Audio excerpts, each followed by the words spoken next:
एक छोटे से गांव में एक शरारती बच्चा रहता था जिसका नाम आबान था। आबान हमेशा अपने दोस्तों के साथ मस्ती करता रहता था और कभी-कभी तो वो इतना शरारती हो जाता था कि वो किसी की भी नहीं सुनता था। यही सब शरारतों की वजह से आबान चोट भी बहुत खाता था। घर वालों के साथ साथ गांव के लोग भी उससे परेशान हो जाते थे। आबान बहुत जिद्दी लड़का था, स्कूल जाने से भी जी चुराता था, न ही अपना सबक याद करता था। एक दिन आबान ने सोचा कि वो अपने गांव के सबसे बड़े पेड़ पर चढ़कर पतंग उड़ाए और अपने दोस्तों को भी दिखाए।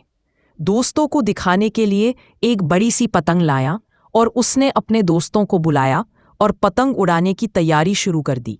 जब आबान पेड़ पर चढ़ रहा था तभी गांव की एक बुढ़िया ने उसको देख लिया। वह बुढ़िया आबान के पास आई। बुढ़िया ने आबान को देखा और उससे पूछा, बेटा तुम यहाँ क्या कर रहे हो?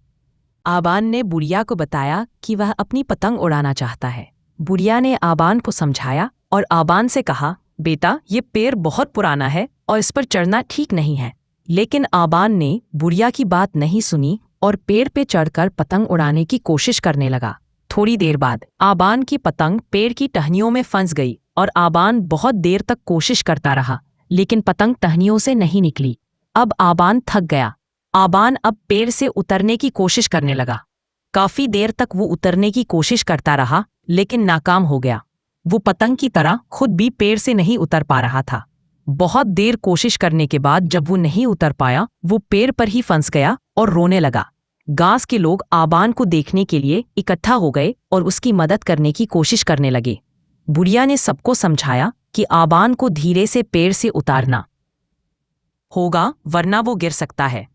गांव के लोगों ने मिलकर आबान को धीरे से पेड़ से उतारा और आबान को ठीक ठाक हिफाजत के साथ जमीन पर पहुंचाया। आबान ने अपनी गलती का बहुत एहसास किया और बुढ़िया से माफ़ी मांगी। बुढ़िया ने आबान को समझाया कि कभी-कभी हमें अपने से बड़े लोगों की बात सुननी चाहिए और अपनी शरारत को कम करना चाहिए। आबान ने बुढ़िया की बात सुनी और अपनी गलतियों को समझा। आबान जब घर आया, उसकी माँ ने भी उसको डांटा। उस दिन के बाद आबान ने अपनी शरारतों को कम किया और अपने गांव के लोगों की और अपने माँ बाप की बात मानने लगा। साथ अच्छे से पढ़ने पे भी ध्यान देने लगा और अपना सबक भी याद करने लगा। वो एक जिम्मेदार और समझदार बच्चा बन गया और गांव के लोग उससे प्यार करने लगे। इस कहानी से हमें ये सीख मिलती है कि कभी-कभी हमें अपनी गलतियों से सीखना चाहिए और अपने से बड़े लोगों की बात सुननी चाहिए।